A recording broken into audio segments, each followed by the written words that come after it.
at the end of the day, no one's going to be cheering for you as hard as you are cheering for yourself.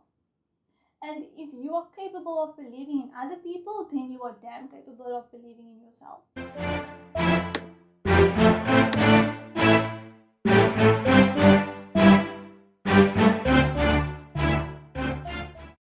Hey everyone, welcome back to Life with Z's. On today's video, we are actually going to speak about something that I didn't think I'd ever film a video on. But in the spirit of having important conversations and important conversations revolving around well-being and what in life impacts well-being, this is quite an important one, and that is dealing with imposter syndrome and what we can do to overcome imposter syndrome. So if you are interested, keep on watching. Don't forget to subscribe to the channel, click the like button, leave a comment, and follow the link in the description box below for more Life with Z's content and to reach me on my other platforms. So let's get into the video, shall we? Now, I've dealt with imposter syndrome for a very long time, and the whole world deals with imposter syndrome in all honesty, and it's important to know how to work through imposter syndrome. But before we do that, this is my opinion on where imposter syndrome comes from. I know a lot of people say that it's not a real issue, or it's something that was made by colonialism or white supremacy. And there is truth behind that, but we still need to acknowledge the fact that imposter syndrome is very much ingrained into cultures, it's ingrained into societies, and it's important that we work through imposter syndrome in order to live better lives and have better sense of self in the end. Now, I do believe that imposter syndrome is very much starts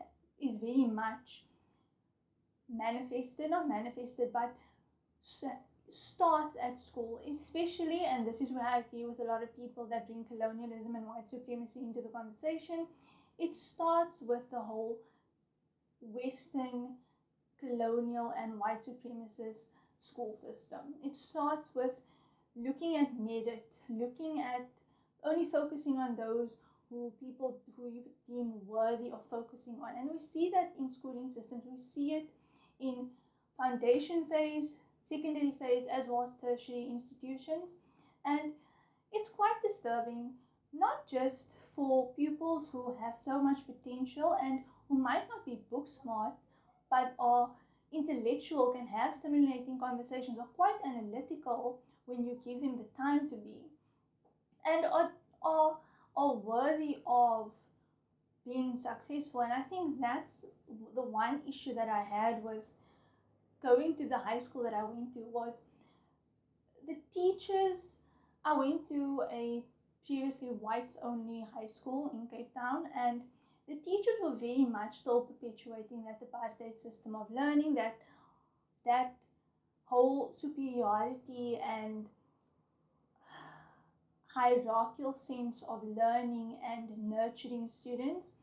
And when I look back and I look at my graduating class in high school, many of the people who were bashed by teachers, or who were deemed as not going to be successful, are killing it in life at the moment, while the others who were put onto pedestals, some of them unfortunately weren't given the actual proper social support that they needed from teachers to actually be proper function, to be proper, or to live holistic lives, if I can put it that way.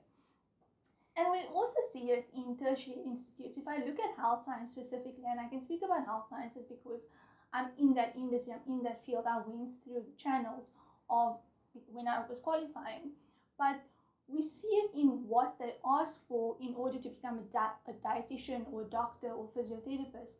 And it's very much merit-based. It's not about your want to become a doctor or a dietitian. It's about how many A's do you have, what community things have you done. And at the end of the day, the people that have these amazing CVs or these amazing academic records, I'm not going to take away at the fact that they do it because they have a passion, but some of them don't know any better. They are indoctrinated to think this is the way their life needs to be. then when they get to doing health sciences and realizing the sacrifices that service providers have to make, they fall apart. And it's not their fault at the end of the day. It's the education system's fault. It's society's fault. And that is also something that feeds into the manifestation of imposter syndrome. So in this video, I'm going to give you some of my tips on what I do to get through imposter syndrome.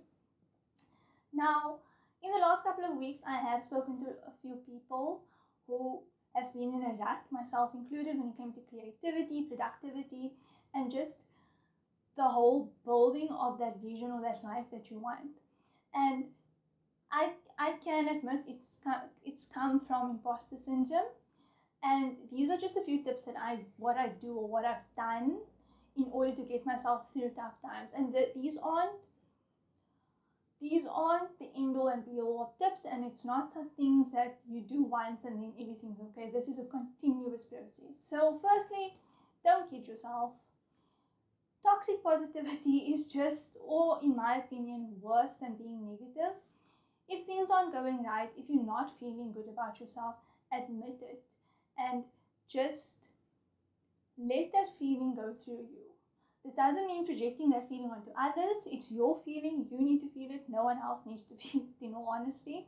But work through those feelings, because at the end of the day, subconsciously, your mind and your body is trying to tell you something. Secondly, take a step back. Sometimes we are so focused on getting a goal. We are so focused on finishing something or getting to a certain point that we forget that it's a process. We forget that it's progressive and change takes time. So at the end of the day, if we don't see that breakthrough, if we don't get that immediate breakthrough, that immediate spike of dopamine, we don't feel good. So take a step back from a situation, take a break, and just remove yourself for a while. Because at the end of the day, you do get fatigued when it comes to creativity and productivity, and you do need to give your brain that reset that it needs. Thirdly, look at your small wins. Like we said, the education system has completely taken away from our creativity, our productivity, and our ability to think logically. And they instill in us that need to only focus on the big wins, when in reality, the small wins is what gets you through life. The small wins of, even if it's making up your bed in the morning, that's a win. I enjoyed my coffee without thinking about work, without thinking about what's happening in the world. That's a small win. Enjoy and acknowledge your small wins. Then, with that comes reminding yourself you are worth the space that you have, because you put your time, your effort, and your energy into getting where you are today. You are worth the accomplishments, why can't I say accomplishments today? Accomplishments that you have today. You are worth that. And then finally, the need to be at someone else's table. Yes, I agree, we need to all be at the same table in certain circles, in certain circumstances, in order for for change to happen. However, in your own circle, when you are reaching your own goals, you need to make your own table. You can't continuously sit at someone else's table, because at the end of the day, that's a reserved space, or that's a temporary space. You need to build your own table. You need to get to a point where you can look back and say, I did this. And the only way to do this is to realize that you are capable of doing what you put your mind to. And I actually saw a really nice quote. I think it was on Facebook. I can't remember if it was on Facebook or Instagram, but it said, if you wouldn't desire it if you couldn't do it. And that has been keeping me going. I have all these ideas. You all have all these ideas. And you feel like, because you see other people progressing and you're not progressing at the same space, that you aren't worthy of it, you're not capable of it. But at the end of the day, you are, because you know what your limits are. You know what you are capable of. Now all you need to do is get out of that comfort zone and actually go do it. But like I said, you need to take a break. You need to take a step back. And you need to practice gratitude for what you are doing, and just believe in yourself. And that's also the point of not looking for external validation and looking more for internal validation. But those are basically my tips. What I also like doing, and this is more practical work, because if you follow me on Instagram, you know I'm a broken tape recorder. When I say manifestation and prayer needs work, you actually need to actively do the work. You need to write down your goals, you need to write down your feelings, or you need to put it in a tape recorder. Tape recorder sounds so old-fashioned, but anyway, speak about it, draw about it, do something physical to convert that negative energy into something positive. And even it is difficult, especially now with COVID, especially now with the pandemic. Most people are at home, most people are working from home, so your environment is still the same. But that only means that in order for you to change your environment, you need to switch off your laptop, you need to clean your social media platforms, you need to go watch a movie or do something.